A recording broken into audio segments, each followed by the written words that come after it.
नमस्कार दोस्तों, स्वागत है आप सभी का आपके YouTube channel doctor Jitendra Ayush पर। आप सभी को होली और फाग की हार्दिक शुभकामनाएं। आपके जीवन में रंगों के उत्सव भरा रहे और आप हमेशा निरोग रहें। इसी कामना के साथ हम इस वीडियो में आगे बढ़ते हैं और आपको बताते हैं कि जो होली का त्यौहार हमारे भारतीय संस्कृति में मनाया जाता है, उसके पीछे आध्यात्मिक दृष्टिकोण और आयुर्वेदिक या यौगिक दृष्टिकोण जो रखा होगा हमारे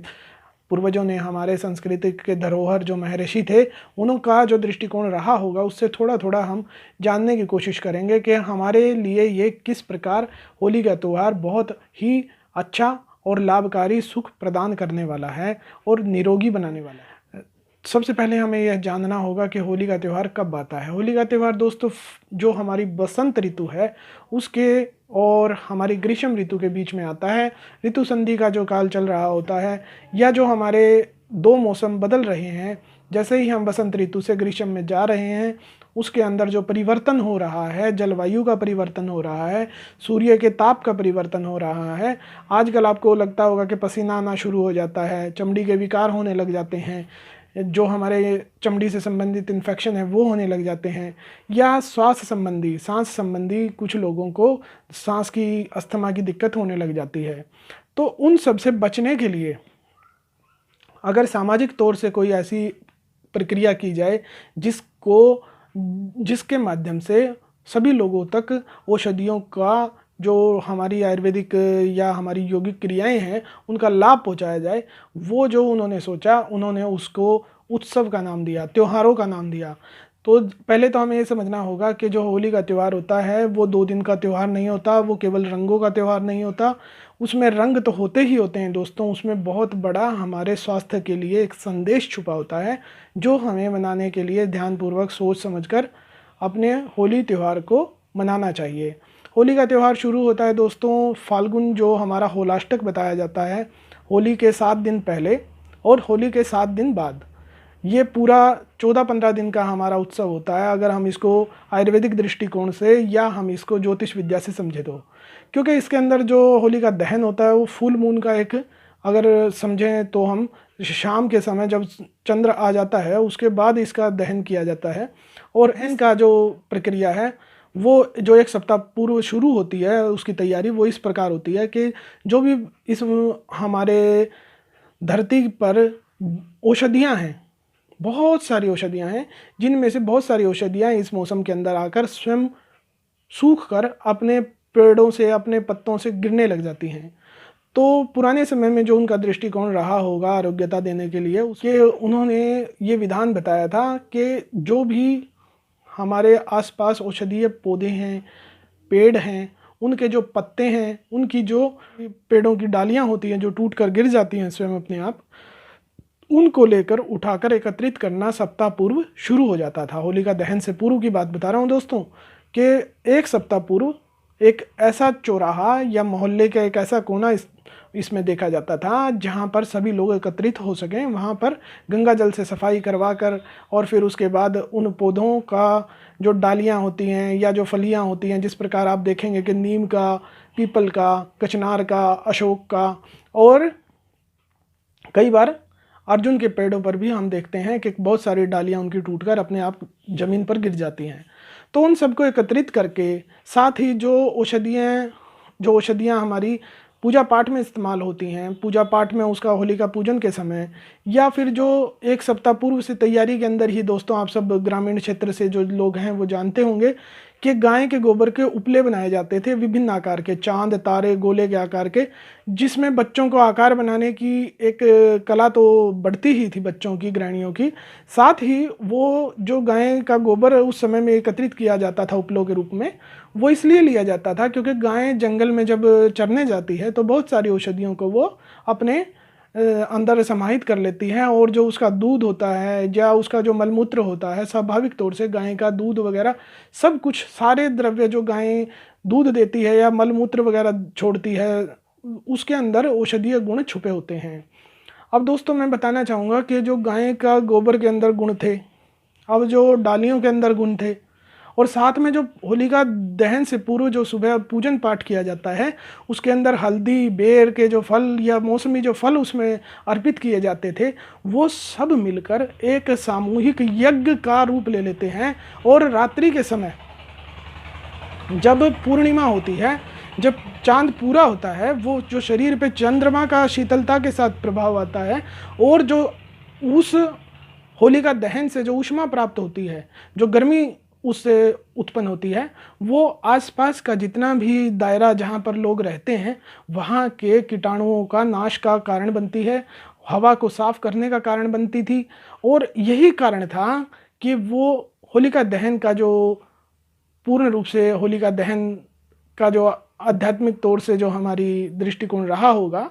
कि सब गैदरिंग करके, सब मिलके इकट्ठे होके होलिका दहन में भाग लेते थे और जो नया अनाज वगैरह जो उनके पास होता था उसको भी वो उसमें अर्पित करते थे, भूनते थे और खाने का विधान शुरू करते थे नए अनाज का धीरे धीरे। क्योंकि जो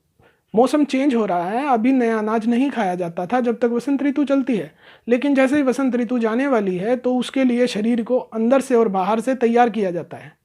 आप नोटिस कीजिएगा, बहुत सारे लोग हमारे में से अभी भी गर्म पानी से नहा रहे होंगे, लेकिन होली पे जो सबके लिए खुशखबरी भी होती है और मजबूरी भी होती है कि वो ठंडा पानी उन्हें नहाने के लिए नसीब होगा।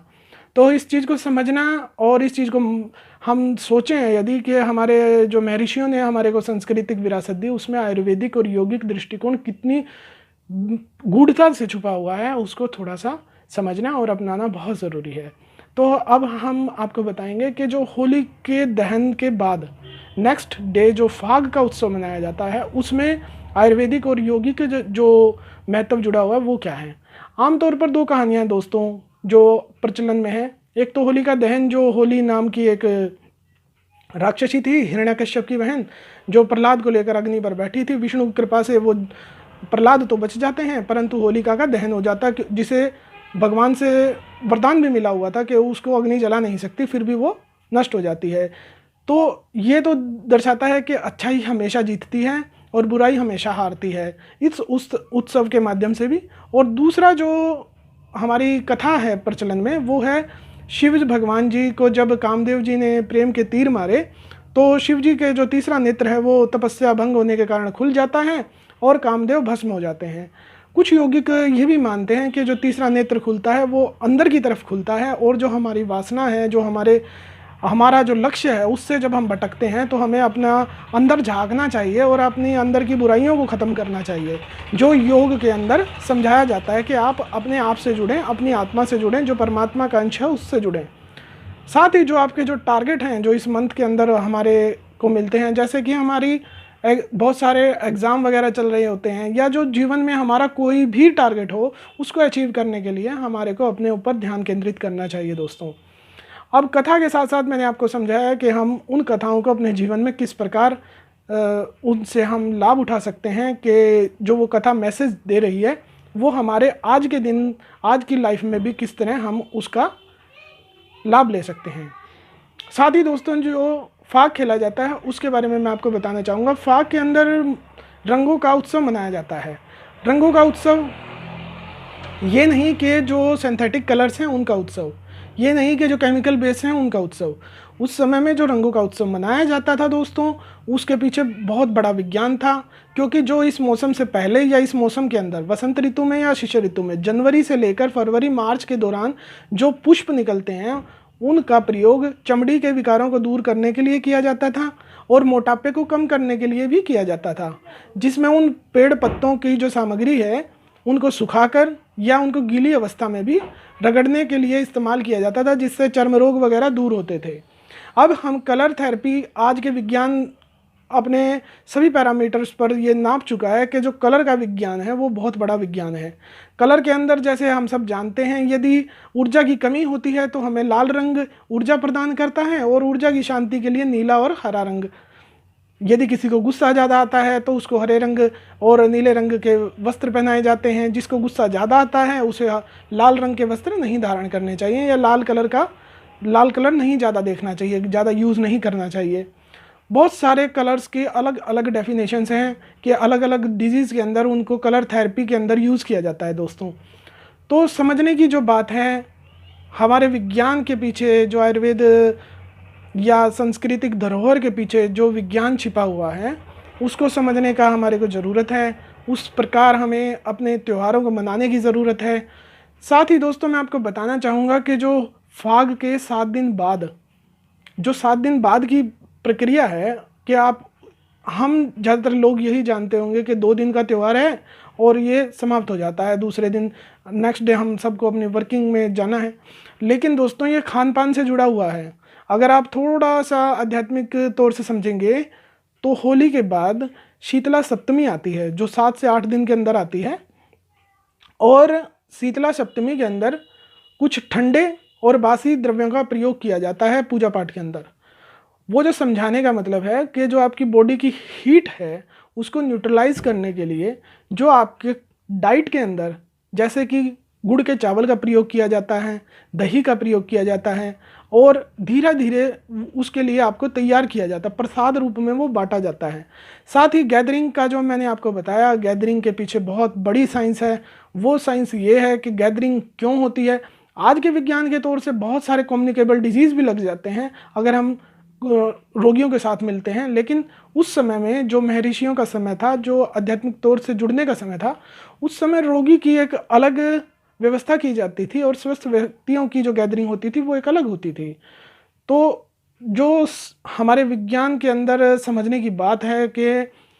आयुर्वेदिक दृष्टिकोण, यौगिक दृष्टिकोण से ये बहुत ही महत्वपूर्ण त्यौहार है, क्योंकि वसंत ऋतु और शरद ऋतु 2 ऋतुएं ऐसी होती हैं दोस्तों जिसके अंदर योग की शुरुआत की जाती है। यदि आप योग शुरू कर रहे हैं, योग का आप अपने जीवन में लाना चाहते हैं, आप एक अच्छे यौगिक बनना चाहते हैं, तो आपके लिए वसंत ऋतु और शरद ऋतु, ये मैं अपनी मर्जी से नहीं कह रहा दोस्तों, ये घृण्य संहिता के अंदर वर्णित है, जो हमारी यौगिक